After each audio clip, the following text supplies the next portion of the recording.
Boa notícia para o torcedor do Flamengo. Thiago Almada recusou proposta milionária do Al Ahly da Arábia Saudita. Informação que foi bastante repercutida nas últimas horas. O time saudita estava disposto a pagar um caminhão de dinheiro ao meio atacante argentino que disputa a final da Copa do Mundo nesse domingo. Jogador de 25 anos de idade que pertence ao Atlético de Madrid. Mas o Almada rejeitou as cifras milionárias, por entender que sua prioridade é continuar na Europa. Se as ofertas do futebol europeu não aparecerem, aí sim o Almada vai cogitar e escolher entre o Flamengo e o River Plate. Ele não disse sim para nenhuma das duas ofertas, embora o Atlético de Madrid já tenha avançado com o Fla e também com o River Plate. São ofertas diferentes dos times sul-americanos. River Plate topa bancar 20 milhões de euros por 50% dos direitos econômicos.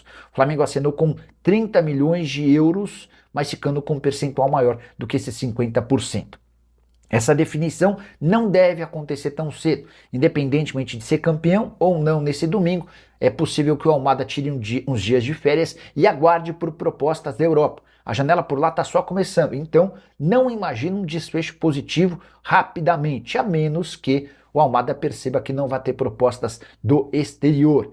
Só para completar também contei para vocês que o BAP autorizou o departamento de futebol a transformar o Almada no jogador mais bem pago do elenco. Hoje, Samuel Lino, Jorginho e Saul são os únicos atletas ganhando acima de 2 milhões de reais por mês. E o Flamengo abriu os cofres e está disposto a pagar 30 milhões de euros ou 176 milhões de reais para contratar Thiago Almada. São quase 60 milhões de reais a mais do que o River Plate ofereceu ao Atlético de Madrid para a contratação do meio atacante argentino. Tem só uma importante diferença entre as propostas. O River topa bancar esses 117 milhões de reais pedidos pelo Atlético de Madrid por 50% dos direitos econômicos. O Flamengo acena com 176 milhões de reais, mas quer uma fatia maior do que 50% por entender que o Almada vai se valorizar no Flamengo e pode render bastante dinheiro num futuro não tão distante. O principal problema, tenho contado para vocês, não é o acerto com o Atlético de Madrid, sim com o Almada. É que o meio atacante, que integra a seleção argentina, finalista da Copa, está propenso a ficar na Europa e aguarda por propostas do velho continente. Se elas não vierem, aí sim ele vai decidir entre River Plate ou Flamengo, com uma preferência ao River Plate por conta da possibilidade de voltar para a Argentina. O Flamengo vai precisar oferecer bastante dinheiro de salário para que o Almada possa ser reforço do rubro-negro. Vale a lembrança de que, apesar do otimismo no Fla, a expectativa é de definição somente após a Copa do Mundo. Importante registrar ainda que o Almada, que começou esse Mundial como titular, perdeu a posição. Dos últimos 3 jogos da seleção argentina no mata-mata, em 2 deles ele nem saiu do banco de reservas contra Egito e Inglaterra. No outro jogo contra a Suíça, foi utilizado em apenas 30 minutos. Nicola, será que o Léo Pereira pode deixar o Malvadão? Ele tem contrato só até dezembro de 2027, ou seja, tem 1 ano e meio de contrato. Se não renovar até o fim dessa temporada, a situação começa a ficar mais delicada. Jogador que custou 7 milhões de euros. O Flamengo quer pelo menos 15 para vendê-lo. Difícil imaginar que possa conseguir 15 um atleta com mais de 30 anos de idade. O Besiktas procurou o Flamengo nos últimos dias para demonstrar interesse. A pergunta foi: quanto vocês querem para nos vender? E o Flamengo ainda não havia respondido, tá bom? O Flamengo está dando calote nos empresários para não fazer pagamentos nesse fim de ano e somente no fim do ano que vem. É verdade, isso é verdade. E isso vai ser tema de um vídeo. Até separei esse tópico, é algo super interessante. Quer ver? Eu vou até ler para vocês o que eu anotei. Flamengo brinca com empresários brasileiros. O Flamengo alegou reorganização financeira e suspendeu o pagamento de comissões. A comunicação foi feita aos empresários nos últimos dias, abre aspas para um trecho desse comunicado. Identificou-se a necessidade de renegociar e reprogramar determinados pagamentos relacionados às comissões pactuadas até o fim de 2026. O BAP ainda falou que quem não está satisfeito não faz mais negócio com o Flamengo e que vai procurar outros clubes sem problema. Os empresários ficaram bem revoltados e foram à CBF. Cara, o mais maluco dessa história é que a gente está falando de um clube cuja capacidade de arrecadação é de quase 2 bilhões de mais de 2 bilhões de reais, né? De mais de 2 bilhões de reais por ano. Se esse clube está dando, não calote, né? Mas se esse clube está dizendo que não consegue pagar os empresários, qual clube do Brasil vai conseguir pagar? Não, eu não acho uma atitude bacana, não acho uma atitude legal. Acho que o Flamengo erra nessa, tá bom? E para mim a atitude é ainda pior quando o presidente do Flamengo vem e diz: eu até acho assim, ó, você está com dificuldade, você procura os caras, não precisa dizer que não vai pagar e que quem não quiser. Ó, pessoal, a gente precisa chegar a um consenso. Vamos trabalhar numa alternativa? O que a gente pode trabalhar? Agora, essa postura de dizer, ó, só vou pagar a partir do ano que vem. Quem quiser, fica com a gente. Quem não quiser, não negocia mais. Eu não acho legal, tá bom? Não entendi. Flamengo dando um calote nos empresários e querendo barrar a venda da SAF do Vasco. Chega a ser patético. O Edson Corrêa lembra da tentativa do BAP.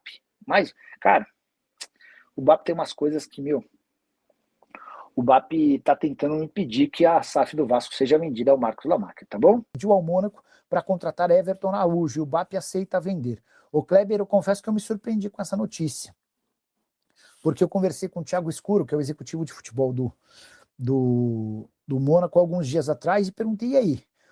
Porque tinham especulado o Léo Pereira, tinham especulado o Plata e também o Carrascal. Ele falou, Nicola, não vamos contratar ninguém do Flamengo, tá?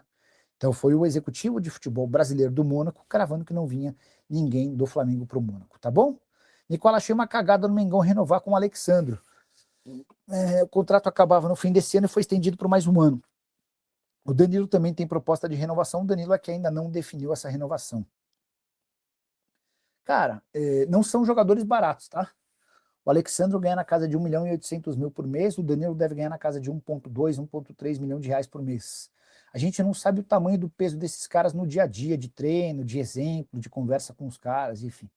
Mas eu tô para dizer para você que eu entendo o seu lado. Não parece ser maluquice o que você está falando não, tá bom? O Juan Soares está dizendo que o Almada não vem ao Brasil. Só para dar uma contextualizada, o Flamengo melhorou a proposta que fez ao Atlético de Madrid. Tá? O Flá topa pagar até 30 milhões de euros, mas quer ficar com uma fatia maior do que os 50% a que tem interesse o River Plate. O River ofereceu ao Atlético de Madrid 20 milhões de euros para os 50% dos direitos econômicos. O Flamengo quer pagar 30 milhões de euros, mas para ficar com a maior parte dos direitos. E a palavra final vai ser do Almada. Assim que a Copa acabar, ele deve ganhar alguns dias de folga, e aí a gente vai entender para onde ele vai. Recentemente surgiu a notícia de que o Almada recusou a proposta do Al Ahly da Arábia Saudita. Boa noite, Nicola. Não seria ilegal a família da Leila pegar a SAF do Vasco por ser família? O Madruguinha, o que o Flamengo tem batido na tecla é exatamente isso, né? Mas, pelo que eu li, uma pessoa não pode ter a gestão sobre dois clubes, né? O Vasco vai tentar provar que a compra está sendo feita pelo Marcos Lamarca, que é enteado da Leila, né? Então não há relação entre Marcos Lamarca e Leila Pereira. O tempo é que vai dizer como é que essa história termina. Esse papo de que Malcom interessa ao Flamengo. Importante contar que o Al Hilal, o clube saudita que detém os direitos econômicos do atacante brasileiro, pensa numa reformulação sem precedentes.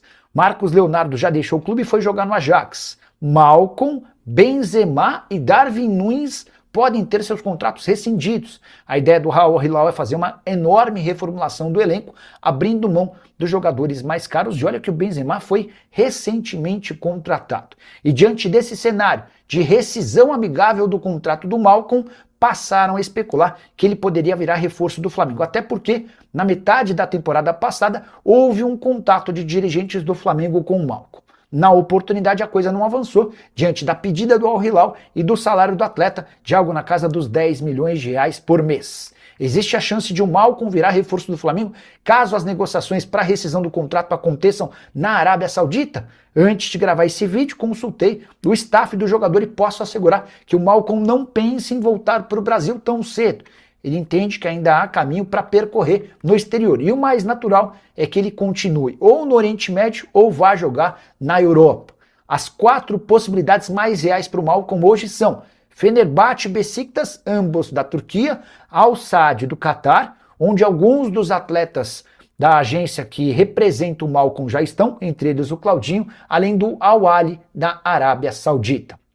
Só para completar, registrar que o Malcom revelado no Corinthians pode garantir dinheiro ao timão apenas se for vendido. Se houver a rescisão de contrato de forma automática e ele ficar livre no mercado, o Corinthians não recebe qualquer centavo. A saideira sobre o Flamengo vem da Argentina a informação de que o Flamengo pensa em oferecer para o Atlético de Madrid 30 milhões de euros por 100% dos direitos econômicos do Almada. Vale a lembrança de que o River Plate fez uma oferta de 20 milhões de euros por 50% dos direitos econômicos. Qualquer novidade eu volto para contar para vocês. Não esqueçam de deixar like, se inscrever no canal